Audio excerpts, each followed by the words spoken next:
Break पे जाओ, इनको फारिग करो। आप 2 टके के एंकर हैं, आप 2 टके के आदमी है, आप 2 टके के आदमी है, आपका लीडर 2 टके का आदमी है जिसकी चमचागिरी कर रहे हैं आप मेरे प्रोग्राम में बैठ के। एंकर हमें बताएंगे कि करना क्या है, करने आप मेरे गिरबान में हाथ डालेंगे, मैं हाथ निकालूंगा। आप 2 टके के हैं, आप लोग मैं हाथ निकाल लूंगा आपका। आपको शर्म आनी चाहिए, आपको शर्म आनी चाहिए, मजाक उड़ाते हैं, आप मुझसे बात कर रहे हैं किस तरीके से? हाँ बिस्मिल्लाहिर्रहमानिर्रहीम। अस्सलाम वालेकुम नाज़रीन इकराम, मैं हूं अब्दुल बासित स्वाति और आप देख रहे हैं मेरा डिजिटल चैनल। नाज़रीन इकराम, पहले आप ये वीडियो देखिए, फिर इस पर डिटेल में बात करते हैं। ये इतने झूठे हैं, ये मतलब इनकी किसी झूठ तो नवाज शरीफ बोल के कहते कि मैं ना 5 साल की डील करके गया हूँ, वो ऐसी है ना वर्बल एग्रीमेंट था 10 साल से मुशर्रफ का। जब वो इनके मसला होता है, जब भी इनके ऊपर है ना कोई बुरा वक्त आता है, इनकी लीडरशिप कभी सऊदी अरेबिया कभी लंदन भाग जाती है। मुशर्रफ से डील करके गया आप लोग के लिए, आपका वजीर आजम मुशर्रफ से डील करके भागे। बूट पॉलिश करता है, बूट पॉलिश अभी तो आपने कहा कि एस्टैब्लिशमेंट पे चला रहे हैं। सारे पॉलिसी इकट्ठे किए हैं आपके जैसे, सारे बूट पॉलिसी इकट्ठे किए हैं, चीख वगैरह नवाज शरीफ है वो सारे पॉलिसी है। आप लोग को सारे पॉलिसी है। प्लीज मेरी हंसी निकल जाएगी, मतलब सीरियस बात हो रही है, क्या कर रहे हैं? जितने चीख वगैरह जितने चीख वगैरह आप हैं वो भी सबको पता है। आप ज्यादा बड़े छलांगे ना मारे हैं, कहते हैं नहीं मालूम है आप लोगों की हकीकत क्या है। मेरी हकीकत बताइए, मैं आपको चैलेंज करता हूं, इमरान मैं आपको चैलेंज करता हूं। अभी आज आप लोगों को समझ में क्या हो गया? आया? 1 मिनट, आप मुझे चैलेंज करेंगे? आप मुझे भाई चैलेंज करेंगे? पहली मतलब आपको स्क्रीन पर मैंने बिठाया था, आप मुझे चैलेंज करेंगे? आप मुशाहिदुल्लाह खान के लड़के हैं, मुशाहिदुल्लाह खान नहीं है भाईजान। आपको चैलेंज क्यों नहीं कर सकते? आप आराम से बात करें। आप मुशाहिदुल्लाह खान के लड़के हैं, मुशाहिदुल्लाह खान आप भी किसी के लड़के हैं, आप मुशाहिदुल्लाह खान के लड़के हैं, मुशाहिदुल्लाह खान नहीं है आप।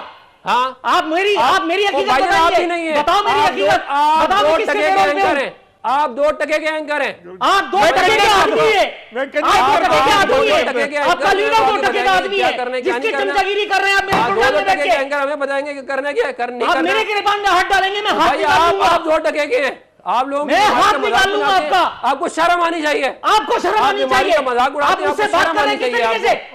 हाँ, आप मेरी हकीकत बता रहे हैं, मेरी हकीकत पता है, मेरी हकीकत पता है आपको? बकवास किए जा रहे हैं, ज्यादा दिमाग खराब हो गया आपका। मेरी हकीकत पता है आपको? आपकी हकीकत पता है मुझे अच्छी तरह। आप बताओ मेरी हकीकत, मैं ऑनियर बता रहा हूं, मैं ऑनियर चैलेंज करता हूं नवाज शरीफ को भी और आपको भी। बताइए मेरी हकीकत। दिया आप फजूल बकवास मत करें। मैं बकवास करने के लिए ही बैठा हूं यहाँ। आप कीजिए, आप बताइए मेरी हकीकत क्या है दुनिया को। होना चाहिए। ओ भाईजान आप चुप करके सुने, सवाल पूछे जवाब ले, भाषण ना दे। क्या हो गया कि किसी की बीमारी का मजाक उड़ा रहे हैं, कभी किसी का मजाक उड़ा रहे हैं। आपसे पूछा किसने यार? मेरा प्रोग्राम है, मैं अपने तौर पे कंडक्ट करूंगा, मैं पीटीआई की डिक्टेशन नहीं लेता, खुदा हिला रही हूं। आपसे कौन पूछेगा? आपके बाप का प्रोग्राम है क्या? आप मेरे बाप पे जाने की आपकी औकात नहीं है। आप अपने बाप के नाम का बैठ के खा रहे हैं। मैं क्लब की औलाद हूं और एंकर बन करके आपसे ऐसी तैसी करने के लिए बैठा हुआ हूं। थोड़ी सी आपको शोहरत मिल गया, आपका दिमाग खराब हो गया आपका। आपका दिमाग खराब हो गया है, आप मुझसे बात करने के लिए आए। आप चुप करें, आपको जानता है। आपसे बड़े जूते पहनता हूं मैं, फजूल बकवास किए जा रहे हैं। आपसे बड़े जूते पहनता हूं मैं। हद हो गई, क्या कहते हैं आप लोग, सिर्फ बुला के लोगों को बोलते हैं, हद हो गई। ब्रेक पे जाओ, इनको फारिग करो। नाज़रीन इकराम, आपने वीडियो देखी कुछ दिन कबल, बल्कि 2-3 दिन कबल आपने देखा होगा, मैं अपने व्लॉग के अंदर उस पर बात भी कर चुका हूँ, वीडियो भी आपको दिखा चुका हूँ। सेनेटर जो थे अफनानुल्लाह साहब और शेर अफजल मरवत साहब, इनके दरमियान आपस में ठीक ठाक किस्म की लड़ाई होगी, और लड़ाई ऐसी वैसी नहीं बल्कि एक दूसरे को मुक्के तक मार दिए और स्टूडियो में सब कुछ तोड़ फोड़ के रख दिया। तो दरअसल में हमारे अंदर ग्रेस और बर्दाश्त जिसे कहते हैं वो वाला मादा ख़त्म होता जा रहा है। हालांकि अगर आप चाहें तो हेल्दी डिबेट जिसको कहते हैं, आप किसी को लॉजिक से शिकस्त भी दे सकते हैं और लॉजिक से ही अगले की बात को सुन भी सकते हैं, लेकिन यहाँ पर यह मामला नहीं है। उसके अलावा नाज़रीन इकराम, आजकल साइफर का एक मामला फिर चल पड़ा है। इमरान खान के ख़िलाफ़ गहरा तंग हो गया है। बहुत सारे सहाफ़ियों के नज़दीक उनके लिए मज़ीद आगे मुश्किलात आने वाली हैं, शाह महमूद कुरैशी के लिए, इमरान खान के लिए, और बहुत सारे सहाफ़ी कह रहे हैं कि ये कोई मसले वाली बात नहीं है, निकल जाएंगे इमरान खान इससे भी। लेकिन एक बात तो क्लियर है कि इमरान खान अभी तक यहाँ पर डट कर खड़ा है, यहाँ से कहीं नहीं गया। इमरान खान केसों का मुकाबला कर रहा है, इस बात का क्रेडिट इमरान खान को देना पड़ेगा।